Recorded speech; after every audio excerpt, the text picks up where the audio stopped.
de El libro de las mil noches y una noche, volumen 2, por Víctor Villarraza.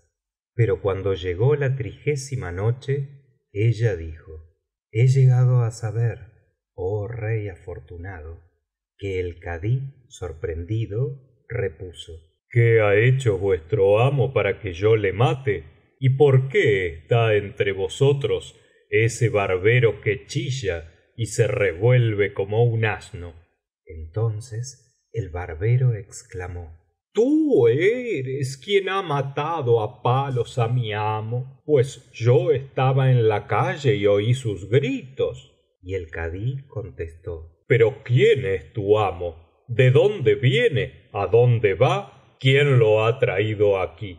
Y el barbero dijo: malhadado kadí, no te hagas el tonto, pues sé toda la historia, la entrada de mi amo en tu casa y todos los demás pormenores. Sé, y ahora quiero que todo el mundo lo sepa, que tu hija está prendada de mi amo y mi amo la corresponde, y lo he acompañado hasta aquí, y tú lo has sorprendido en la cama con tu hija y lo has matado a palos sin ayuda de tu servidumbre, y yo te voy a obligar ahora mismo a que vengas conmigo al palacio de nuestro único juez, el califa, como no prefieras devolvernos inmediatamente a nuestro amo, indemnizarle de los malos tratos que le has hecho sufrir y entregárnoslo sano y salvo a mí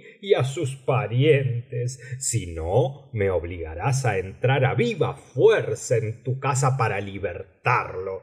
Apresúrate, pues, a entregárnoslo. Al oír estas palabras, el kadí quedó cortado y lleno de confusión y de vergüenza ante toda aquella gente que estaba escuchando, pero de todos modos, volviéndose hacia el barbero, le dijo: si no eres un embaucador, te autorizo para que entres en mi casa y busques a tu amo por donde quieras y lo libertes. Entonces el barbero se precipitó dentro de la casa, y yo, que asistía a todo esto detrás de una celosía, cuando vi que el barbero había entrado en la casa, quise huir inmediatamente, pero por más que buscaba escaparme, no hallé ninguna salida que no pudiese ser vista por la gente de la casa o no la pudiese utilizar el barbero. Sin embargo, en una de las habitaciones encontré un cofre enorme que estaba vacío,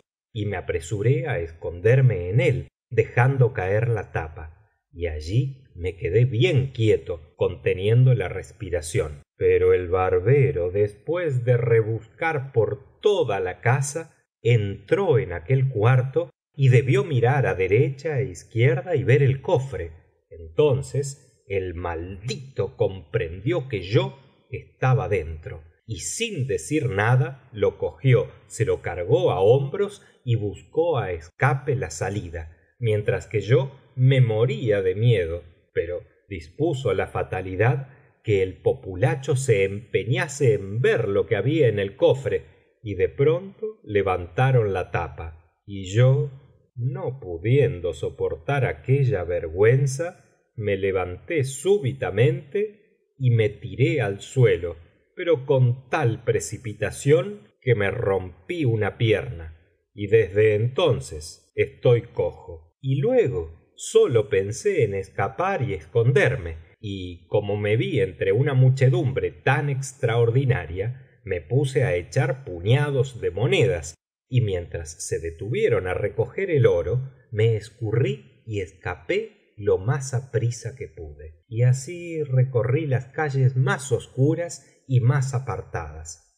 Pero juzgad cuál sería mi temor cuando de pronto vi al barbero detrás de mí, y decía a gritos: oh buenas gentes, gracias a Alah que he encontrado a mi amo. Después, sin dejar de correr detrás de mí, me dijo: oh mi señor, ya ves ahora cuán mal hiciste en obrar con impaciencia y sin atender a mis consejos, porque, según has podido comprobar, no eres hombre de muchas luces, pues eres muy arrebatado y hasta algo simple. Pero, señor, ¿a dónde corres así? Aguárdame.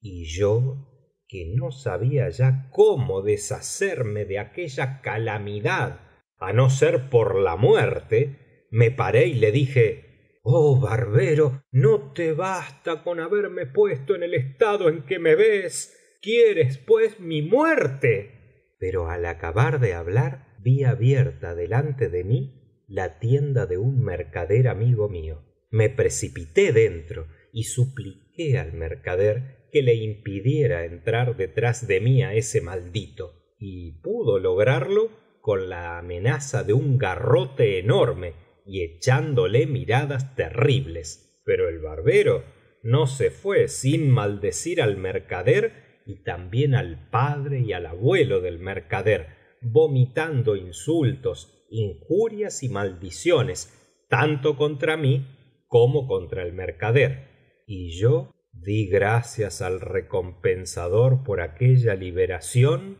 que no esperaba nunca. El mercader me interrogó entonces y le conté mi historia con este barbero y le rogué que me dejara en su tienda hasta mi curación, pues no quería volver a mi casa por miedo a que me persiguiese otra vez ese barbero de Betún. Pero, por la gracia de Alah, mi pierna acabó de curarse.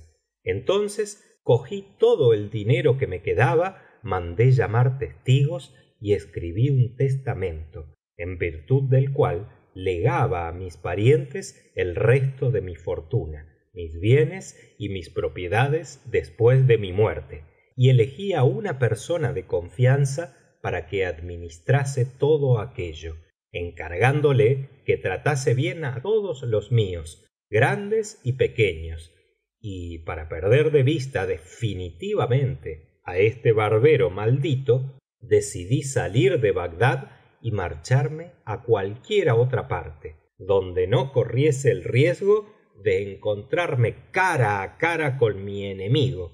Salí pues de Bagdad y no dejé de viajar día y noche hasta que llegué a este país, donde creía haberme librado de mi perseguidor. Pero ya veis que todo fué trabajo perdido. Oh mis señores, pues me lo acabo de encontrar entre vosotros en este banquete a que me habéis invitado. Por eso os explicaréis que no pueda tener tranquilidad mientras no huya de este país como del otro, y todo por culpa de ese malvado, de esa calamidad con cara de piojo, de ese barbero asesino, a quien Alah confunda a él, a su familia y a toda su descendencia. Cuando aquel joven, prosiguió el sastre hablando al rey de la China, acabó de pronunciar estas palabras, se levantó con el rostro muy pálido, nos deseó la paz y salió sin que nadie pudiera impedírselo.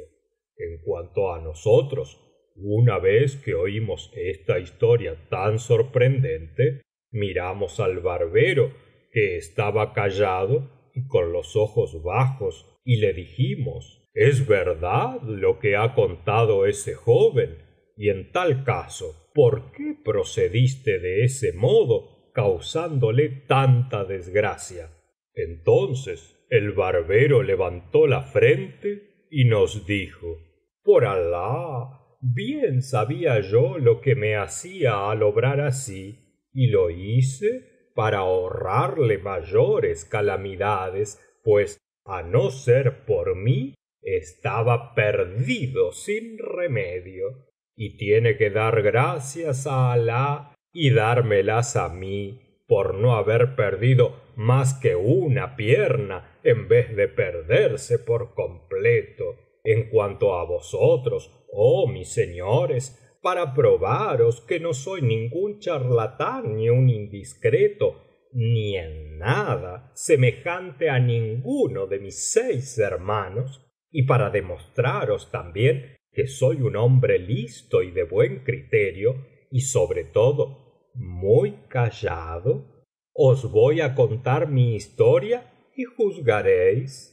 Después de estas palabras, todos nosotros, continuó el sastre, nos dispusimos a escuchar en silencio aquella historia que juzgábamos había de ser extraordinaria. Historias del barbero de Bagdad y de sus 6 hermanos, contadas por el barbero y repetidas por el sastre. Historia del barbero.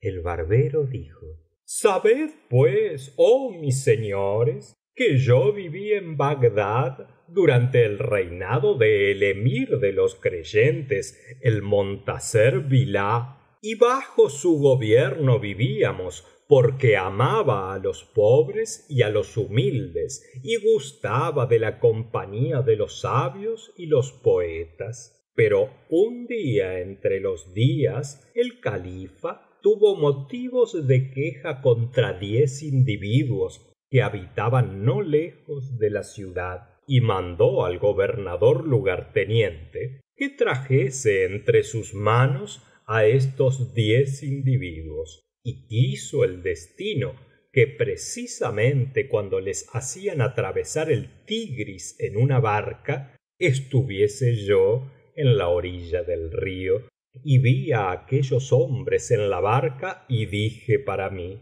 seguramente esos hombres se han dado cita en esa barca para pasarse en diversiones todo el día, comiendo y bebiendo. Así es que necesariamente me tengo que convidar para tomar parte en el festín. Me aproximé a la orilla y, sin decir palabra, que por algo soy el silencioso, salté a la barca y me mezclé con todos ellos, pero de pronto vi llegar a los guardias del walí, que se apoderaron de todos, les echaron a cada uno una argolla al cuello y cadenas á las manos, y acabaron por cogerme a mí también y ponerme asimismo la argolla al cuello y las cadenas á las manos. Y no dije palabra, lo cual os demostrará, oh mis señores, mi firmeza de carácter y mi poca locuacidad. Me aguanté pues sin protestar, y me vi llevado con los 10 individuos a la presencia del emir de los creyentes, el califa Montasser Billah, y en cuanto nos vio, el califa llamó al portaalfanje y le dijo: corta inmediatamente la cabeza a esos 10 malvados. Y el verdugo nos puso en fila en el patio á la vista del califa, y empuñando el alfanje hirió la primera cabeza y la hizo saltar, y la segunda y la tercera hasta la 10ª. Pero cuando llegó a mí, el número de cabezas cortadas era precisamente el de 10, y no tenía orden de cortar ni una más. Se detuvo, por tanto, y dijo al califa que sus órdenes estaban ya cumplidas. Pero entonces volvió la cara el califa y, viéndome todavía en pie, exclamó: oh mi portaalfanje, te he mandado cortar la cabeza a los 10 malvados. ¿Cómo es que perdonaste al 10º? Y el portaalfanje repuso: por la gracia de Alah sobre ti y por la tuya sobre nosotros, he cortado 10 cabezas. Y el califa dijo: vamos á ver, cuéntalas delante de mí. Las contó y efectivamente resultaron 10 cabezas. Y entonces el califa me miró y me dijo: pero tú, ¿quién eres? ¿Y qué haces ahí entre esos bandidos derramadores de sangre? Entonces, oh mis señores, y sólo entonces, al ser interrogado por el emir de los creyentes, me resolví á hablar, y dije: oh emir de los creyentes, soy el jeique a quien llaman el Samed a causa de mi poca locuacidad. En punto a prudencia, tengo un buen acopio en mi persona, y en cuanto a la rectitud de mi juicio, la gravedad de mis palabras, lo excelente de mi razón, lo agudo de mi inteligencia y mi ninguna verbosidad, nada he de decirte, pues tales cualidades son en mí infinitas. Mi oficio es el de afeitar cabezas y barbas, escarificar piernas y pantorrillas y aplicar ventosas y sanguijuelas, y soy uno de los 7 hijos de mi padre, y mis 6 hermanos están vivos. Pero he aquí la aventura. Esta misma mañana me paseaba yo a lo largo del Tigris, cuando vi a esos 10 individuos que saltaban a una barca, y me junté con ellos, y con ellos me embarqué creyendo que estaban convidados a algún banquete en el río. Pero he aquí que apenas llegamos a la otra orilla, adiviné que me encontraba entre criminales, y me di cuenta de esto al ver a tus guardias que se nos echaban encima y nos ponían la argolla al cuello, y aunque nada tenía yo que ver con esa gente, no quise hablar ni una palabra ni protestar de ningún modo, obligándome a ello mi excesiva firmeza de carácter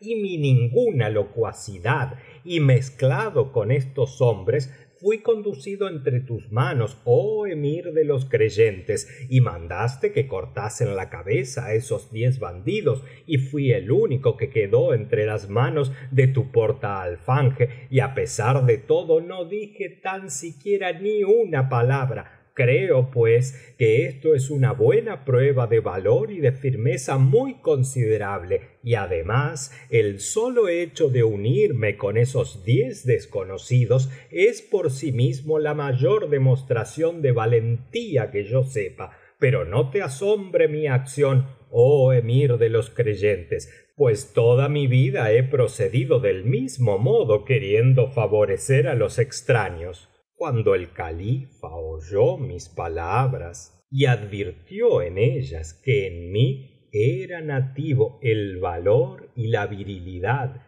y mi amor al silencio y a la compostura, y mi odio a la indiscreción y a la impertinencia, a pesar de lo que diga ese joven cojo que estaba ahí hace un momento, y a quien salvé de toda clase de calamidades, el emir dijo: oh venerable jeique, barbero espiritual e ingenio lleno de gravedad y de sabiduría, dime, ¿y tus 6 hermanos son como tú? ¿Te igualan en prudencia, talento y discreción? Y yo respondí: Alah me libre de ellos, cuán poco se asemejan a mí, oh emir de los creyentes. Acabas de afligirme con tu censura al compararme con esos 6 locos que nada tienen de común conmigo, ni de cerca ni de lejos, pues por su verbosidad impertinente, por su indiscreción y por su cobardía, se han buscado 1000 disgustos, y cada uno tiene una deformidad física, mientras que yo estoy sano y completo de cuerpo y espíritu, porque efectivamente el mayor de mis hermanos es cojo, el segundo tuerto, el tercero mellado, el cuarto ciego, el quinto no tiene narices ni orejas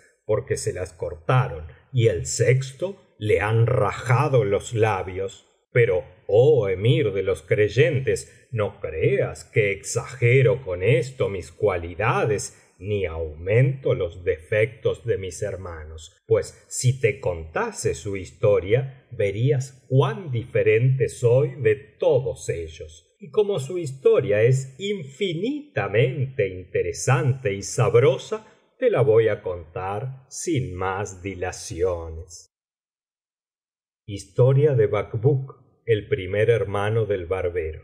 Así sabe, oh emir de los creyentes, que el mayor de mis hermanos, el que se quedó cojo, se llama el Bacbuk, porque cuando se pone a charlar parece oírse el ruido que hace un cántaro al vaciarse. Su oficio ha sido el de sastre en Bagdad. Ejercía su oficio de sastre en una tiendecilla cuyo propietario era un hombre cuajado de dinero y de riquezas. Este hombre habitaba en lo alto de la misma casa en que estaba situada la tienda de mi hermano Bacbuk, y además en el subterráneo de la casa había un molino donde vivía un molinero y el buey del molinero. Pero un día que mi hermano Bacbuk estaba cosiendo, sentado en su tienda, teniendo debajo de él al molinero y al buey del molinero, y encima al enriquecido propietario, he aquí que mi hermano Bacbuk levantó de pronto la cabeza y vio asomada en una de las ventanas altas a una hermosa mujer como la luna saliente, que se distraía mirando a los transeúntes, y esta mujer era la esposa del propietario de la casa. Al verla mi hermano Bacbuk sintió que su corazón se prendaba apasionadamente de ella y le fue imposible coser ni hacer otra cosa que mirar a la ventana, y se pasó todo el día como aturdido y en contemplación hasta por la noche, y al día siguiente, en cuanto amaneció, se sentó en su sitio de costumbre, y mientras cosía, muy poco a poco, levantaba a cada momento la cabeza para mirar a la ventana, y a cada puntada que daba con la aguja se pinchaba los dedos, pues tenía los ojos en la ventana constantemente. Y así estuvo varios días, durante los cuales apenas si trabajó, ni su valor valió más de un dracma. En cuanto a la joven, comprendió en seguida los sentimientos de mi hermano Bacbuk y se propuso sacarles todo el partido posible y divertirse a su costa. Y un día que estaba mi hermano más entontecido que de costumbre, la joven le dirigió una mirada asesina que se clavó inmediatamente en el corazón de Bacbuk, y Bacbuk miró en seguida a la joven, pero de un modo tan ridículo que ella se quitó de la ventana para reírse a su gusto, y fue tal su explosión de risa que se cayó de trasero sobre el piso.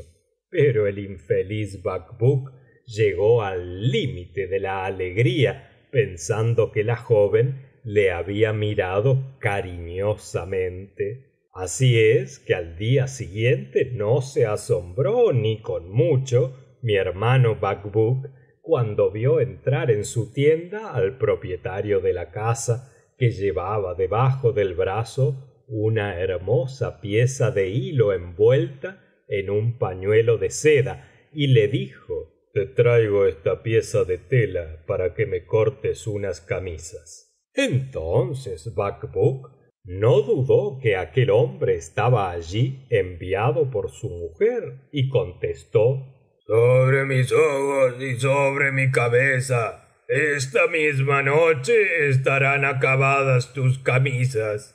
Y efectivamente mi hermano se puso a trabajar con tal ahínco, privándose hasta de comer, que por la noche, cuando llegó el propietario de la casa, ya tenía las 20 camisas cortadas, cosidas y empaquetadas en el pañuelo de seda, y el propietario de la casa le preguntó: ¿qué te debo? Pero precisamente en aquel instante se presentó furtivamente en la ventana la joven y dirigió una mirada a Bacbuk, haciéndole una seña con los ojos, como indicándole que no aceptase nada. y mi hermano no quiso cobrarle nada al propietario de la casa, por más que en aquella ocasión estuviese muy apurado y cualquier dinero habría sido para él una gran ayuda. Pero se consideró dichoso con trabajar para el marido y favorecerle por amor a la linda cara de la mujer. Y al día siguiente, al amanecer, se presentó el propietario de la casa con otra pieza de tela debajo del brazo y le dijo a mi hermano Bacbuk: he aquí que acaban de advertirme en mi casa que necesito también calzoncillos nuevos para ponérmelos con las camisas nuevas, y te traigo esta otra pieza de tela para que me hagas calzoncillos, pero que sean muy anchos y no escatimes para nada los pliegues ni la tela. Mi hermano contestó: escucho y obedezco. Y se estuvo 3 días completos, cose que te cose, sin tomar otro alimento que el estrictamente necesario, pues no quería perder tiempo y además no tenía ni un dracma para comprar comida. Y cuando hubo terminado los calzoncillos, los envolvió en el pañuelo y muy contento fue a llevárselos él mismo al propietario de la casa. No es necesario decir, oh emir de los creyentes, que la joven se había puesto de acuerdo con su marido para burlarse del infeliz de mi hermano y hacerle las más sorprendentes jugarretas, porque cuando mi hermano le presentó los calzoncillos al propietario de la casa, éste hizo como que iba a pagarle, pero inmediatamente apareció en la puerta la linda cara de la mujer, sonriéndole con los ojos y haciéndole señas con las cejas para que no cobrase. Y Bacbuk se negó en redondo a recibir nada del marido.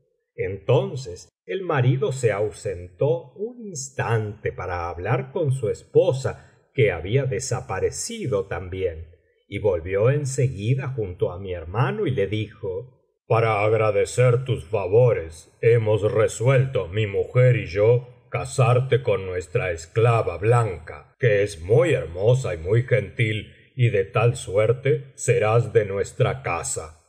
Y Bacbuk se figuró en seguida que era una excelente astucia de la mujer para que él pudiese entrar con libertad en la casa, y aceptó en el acto, y al momento mandaron llamar a la esclava y la casaron con mi hermano Bacbuk. Pero cuando llegó la noche, quiso acercarse Bacbuk a la esclava Blanca y ésta le dijo: no, no, esta noche no.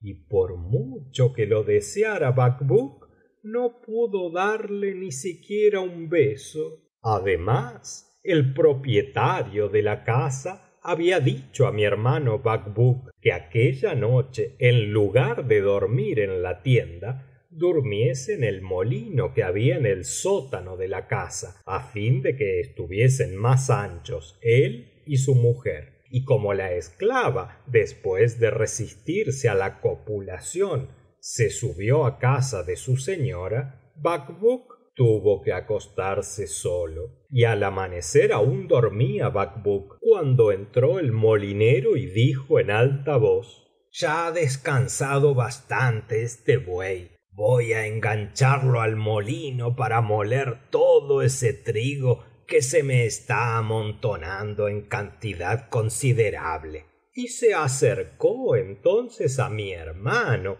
fingiendo confundirlo con el buey, y le dijo: vaya, arriba, holgazán, que tengo que engancharte. Y mi hermano Bacbuk no quiso hablar, tal era su estupidez, y se dejó enganchar al molino, y el molinero lo ató por la cintura al cilindro del molino y dándole un gran latigazo exclamó: ¡Yala!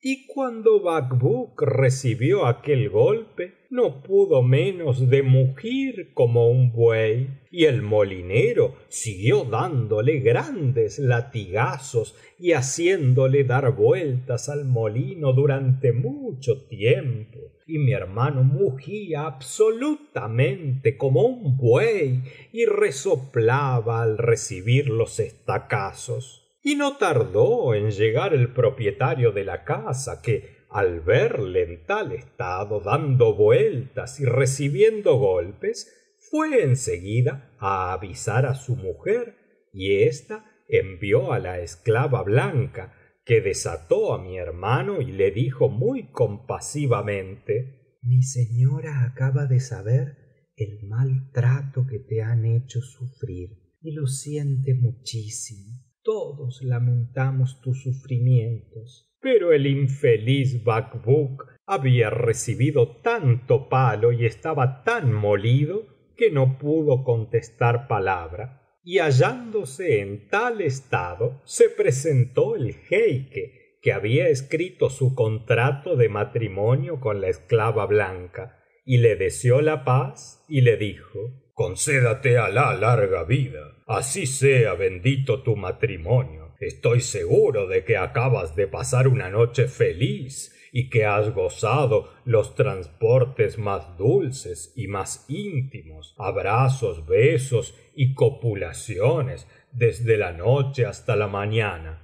Y mi hermano Bacbuk le contestó: Alah confunda a los embaucadores y a los pérfidos de tu clase, traidor a la milésima potencia. Tú me metiste en todo esto para que diese vueltas al molino en lugar del buey del molinero, y eso hasta la mañana. Entonces el jeique le invitó a que se lo contase todo, y mi hermano se lo contó. Y entonces el jeique le dijo: todo eso está muy claro, no es otra cosa sino que tu estrella no concuadra con la estrella de la joven. Y Bacbuk le replicó: ah, maldito, anda a ver si puedes inventar más perfidias. Después mi hermano se fue y volvió a meterse en su tienda con el fin de aguardar algún trabajo que le permitiese ganar el pan, ya que tanto había trabajado sin cobrar. Y mientras estaba sentado, hete aquí que se presentó la esclava blanca y le dijo: Mi ama te quiere muchísimo y me encarga te diga que acaba de subir a la azotea para tener el gusto de contemplarte desde el tragaluz. Y efectivamente mi hermano vio aparecer en el tragaluz a la joven deshecha en lágrimas, y se lamentaba y decía: oh querido mío, ¿por qué me pones tan mala cara y estás tan enfadado que ni siquiera me miras? Te juro por tu vida que cuanto te ha pasado en el molino se ha hecho a espaldas mías. En cuanto a esa esclava loca, no quiero que la mires siquiera. En adelante yo sola seré tuya. Y mi hermano Bacbuk levantó entonces la cabeza y miró a la joven, y esto le bastó para olvidar todas las tribulaciones pasadas y para hartar sus ojos contemplando aquella hermosura. Después se puso a hablarle por señas y ella con él, hasta que Bacbuk se convenció de que todas sus desgracias no le habían pasado a él sino a otro cualquiera, y con la esperanza de ver a la joven siguió cortando y cosiendo camisas, calzoncillos, ropa interior y ropa exterior, hasta que un día fué a buscarle la esclava blanca y le dijo: mi señora te saluda, y como mi amo y esposo suyo se marcha esta noche a un banquete que le dan sus amigos y no volverá hasta por la mañana, te aguardará impaciente mi señora para pasar contigo esta noche entre delicias y lo que sabes. Y el infeliz Bacbuk estuvo a punto de volverse loco al oír tal noticia, porque la astuta casada había combinado un último plan de acuerdo con su marido para deshacerse de mi hermano y verse libres, ella y él, de pagarle toda la ropa que le habían encargado. Y el propietario de la casa había dicho a su mujer: ¿cómo haríamos que entrase en tu aposento para sorprenderle y llevarle a casa del walí? Y la mujer contestó: déjame obrar a mi gusto, y lo engañaré con tal engaño, y lo comprometeré en tal compromiso, que toda la ciudad se ha de burlar de él. Y Bacbuk no se figuraba nada de esto, pues desconocía en absoluto todas las astucias y todas las emboscadas de que son capaces las mujeres. Así es que, llegada la noche, fué a buscarle la esclava y lo llevó a las habitaciones de su señora, que en seguida se levantó, le sonrió y le dijo: por Alah, dueño mío, qué ansias tenía de verte junto a mí. Y Bacbuk contestó: y yo también, pero démonos prisa y ante todo un beso, y enseguida. Pero aún no había acabado de hablar cuando se abrió la puerta y entró el marido con 2 esclavos negros, que se precipitaron sobre mi hermano Bacbuk, lo ataron, le arrojaron al suelo y empezaron por acariciarle la espalda con sus látigos. Después se le echaron á cuestas para llevarle a casa del walí, y el walí le condenó a que le diesen 200 azotes y después le montaran en un camello y le pasearan por todas las calles de Bagdad. Y un pregonero iba gritando: de esta manera se castigará a todo cabalgador que asalte a la mujer del prójimo. Pero mientras así paseaban a mi hermano Bacbuk, se enfureció de pronto el camello y empezó a dar grandes corcovos, y Bacbuk, como no podía valerse, cayó al suelo y se rompió una pierna, quedando cojo desde entonces. Y Bacbuk, con su pata rota, salió de la ciudad. Pero me avisaron de todo ello a tiempo, oh príncipe de los creyentes, y corrí detrás de él y le traje aquí en secreto, he de confesarlo, y me encargué de su curación, de sus gastos y de todas sus necesidades, y así seguimos. Y cuando hube contado esta historia de Bacbuk, oh mis señores, el califa Montasser Billah se echó a reír a carcajadas y dijo: qué bien la contaste, qué divertido relato. Y yo repuse: en verdad que no merezco aún tanta alabanza tuya, porque entonces, ¿qué dirás cuando hayas oído la historia de cada uno de mis otros hermanos? Pero temo que me tomes por un charlatán indiscreto. Y el califa contestó: al contrario, barbero sobrenatural, apresúrate a contarme lo que ocurrió a tus hermanos, para adornar mis oídos con esas historias que son pendientes de oro, y no temas entrar en pormenores, pues juzgo que tu historia ha de tener tantas delicias como sabor. Y entonces dije: historia de El Hadar, segundo hermano del barbero. Sabe pues, oh emir de los creyentes, que mi segundo hermano se llama El Hadar, porque muge como un camello. y además está mellado. Como oficio no tiene ninguno, pero en cambio me da muchos disgustos. Juzgad con vuestro entendimiento al oír esta aventura. Un día que vagaba sin rumbo por las calles de Bagdad, se le acercó una vieja y le dijo en voz baja: escucha, oh ser humano, te voy a hacer una proposición que puedes aceptar o rechazar según te plazca. Y mi hermano se detuvo y dijo: ya te escucho. Y la vieja prosiguió: pero antes de ofrecerte esa cosa, me has de asegurar que no eres un charlatán indiscreto. Y mi hermano respondió: puedes decir lo que quieras.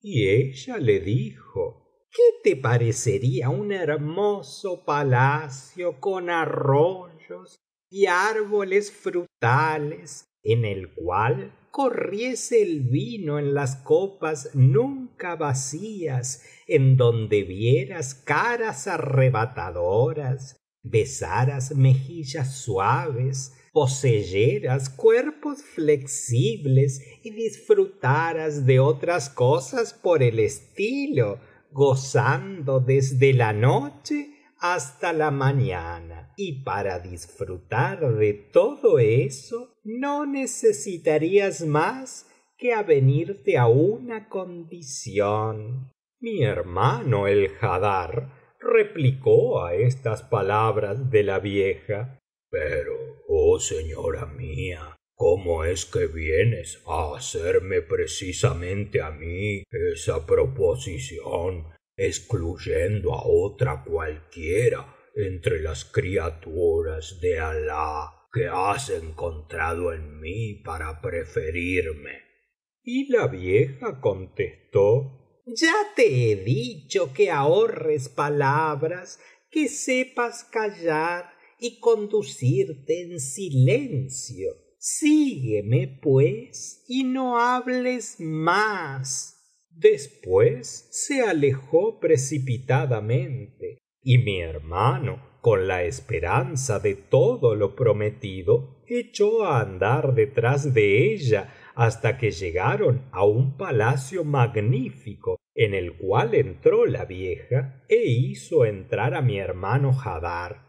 Y mi hermano vio que el interior del palacio era muy bello, pero que era más bello aún lo que encerraba, porque se encontró en medio de 4 muchachas como lunas, y estas jóvenes estaban tendidas sobre riquísimos tapices y entonaban con una voz deliciosa canciones de amor. Después de las zalemas acostumbradas, una de ellas se levantó, llenó una copa y la bebió, y mi hermano Haddar le dijo: que te sea sano y delicioso y aumente tus fuerzas. Y se aproximó a la joven para tomar la copa vacía y ponerse a sus órdenes, pero ella llenó inmediatamente la copa y se la ofreció, y Haddar, cogiendo la copa, se puso a beber. Y mientras él bebía, la joven empezó a acariciarle la nuca, pero de pronto le golpeó con tal saña que mi hermano acabó por enfadarse y se levantó para irse, olvidando su promesa de soportarlo todo sin protestar. Y entonces se acercó la vieja y le guiñó el ojo, como diciéndole: no hagas eso, quédate y aguarda hasta el fin. Y mi hermano obedeció y hubo de soportar pacientemente todos los caprichos de la joven, y las otras 3 porfiaron en darle bromas no menos pesadas. Una le tiraba de las orejas como para arrancárselas, otra le daba capirotazos en la nariz y la tercera le pellizcaba pellizcaba con las uñas, y mi hermano lo tomaba con mucha resignación, porque la vieja le seguía haciendo señas de que callase. Por fin, para premiar su paciencia, se levantó la joven más hermosa y le dijo que se desnudase, y mi hermano obedeció sin protestar. Y entonces la joven cogió un hisopo, le roció con agua de rosas y le dijo: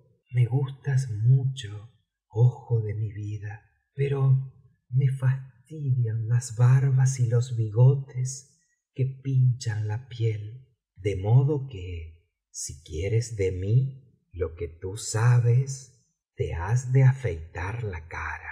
Y mi hermano contestó: pues eso no puede ser, porque sería la mayor vergüenza que me podría ocurrir. Y ella dijo: pues no podré amarte de otro modo, no hay más remedio. Y entonces mi hermano dejó que la vieja le llevase a una habitación contigua, donde le cortó la barba y se la afeitó, y después los bigotes y las cejas, y luego le embadurnó la cara con colorete y polvos, y lo condujo a la sala donde estaban las jóvenes, y al verle les entró tal risa que doblaron sobre sus posaderas. Después se le acercó la más hermosa de aquellas jóvenes y le dijo: oh dueño mío, tus encantos acaban de conquistar mi alma, y sólo he de pedirte un favor, y que es así: desnudo como estás y tan lindo, ejecutes delante de nosotras una danza que sea graciosa y sugestiva. Y como el Haddar no pareciese muy dispuesto, prosiguió la joven: te conjuro por mi vida a que lo hagas, y después lograrás de mí lo que tú sabes. Entonces, al son de la darabuka manejada por la vieja, mi hermano se ató a la cintura un pañuelo de seda y se puso a bailar en medio de la sala. Pero tales eran sus gestos y sus piruetas que las jóvenes se desternillaban de risa y empezaron a tirarle cuanto vieron a mano: los almohadones, las frutas, las bebidas y hasta las botellas.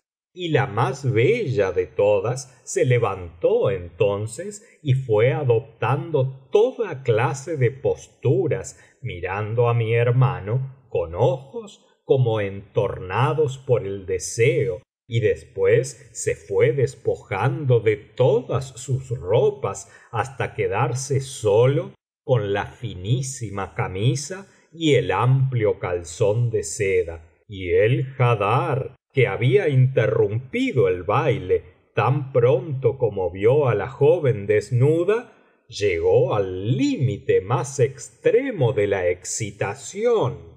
Pero entonces se le acercó la vieja y le dijo: ahora te toca correr detrás de ella, porque cuando se excita con la bebida y con la danza, acostumbra a desnudarse por completo, pero no se entrega a ningún amante sin haber examinado su cuerpo desnudo, su zib en erección y su ligereza para correr, juzgándole entonces digno de ella, de modo que la vas a perseguir por todas partes, de habitación en habitación, hasta que la puedas atrapar, y sólo entonces consentirá que la cabalgues.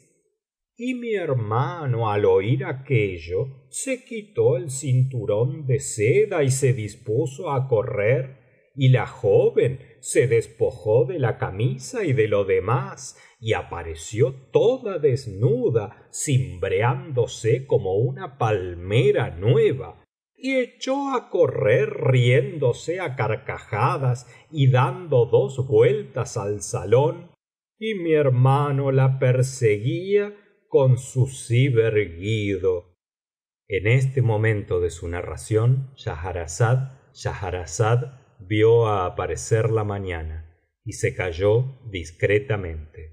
Pero cuando llegó la 31ª noche, ella dijo: he llegado a saber, oh rey afortunado, que el barbero prosiguió su relato en esta forma: mi hermano Haddar, con su zib erguido, empezó a perseguir a la joven, que, ligera, huía de él y se reía, y las otras jóvenes y la vieja, al ver correr a aquel hombre con su rostro pintarrajeado, sin barbas, ni bigotes, ni cejas, y erguido su zib hasta no poder más, se morían de risa y palmoteaban y golpeaban el suelo con los pies. Y la joven, después de dar 2 vueltas a la sala, se metió por un pasillo muy largo y luego cruzó 2 habitaciones, una tras otra, siempre perseguida por mi hermano, completamente loco, y ella, sin dejar de correr,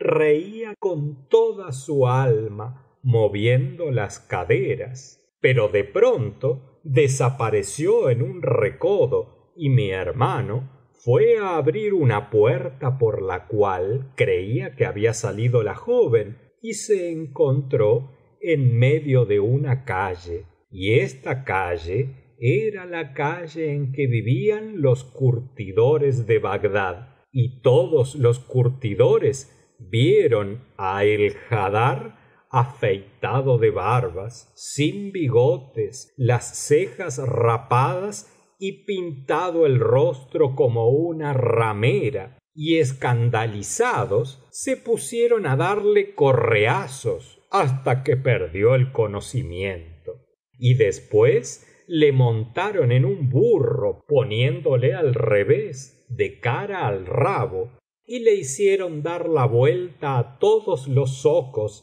hasta que lo llevaron al walí, que les preguntó: ¿quién es ese hombre? Y ellos contestaron: es un desconocido que salió súbitamente de casa del gran visir, y lo hemos hallado en este estado. Entonces el walí mandó que le diesen 100 latigazos en la planta de los pies y lo desterró de la ciudad. Y yo, oh emir de los creyentes, corrí en busca de mi hermano, me lo traje secretamente y le di hospedaje, y ahora lo sostengo a mi costa. Comprenderás que si yo no fuera un hombre lleno de entereza y de cualidades, no habría podido soportar a semejante necio. Pero en lo que se refiere a mi tercer hermano, ya es otra cosa, como vas a ver.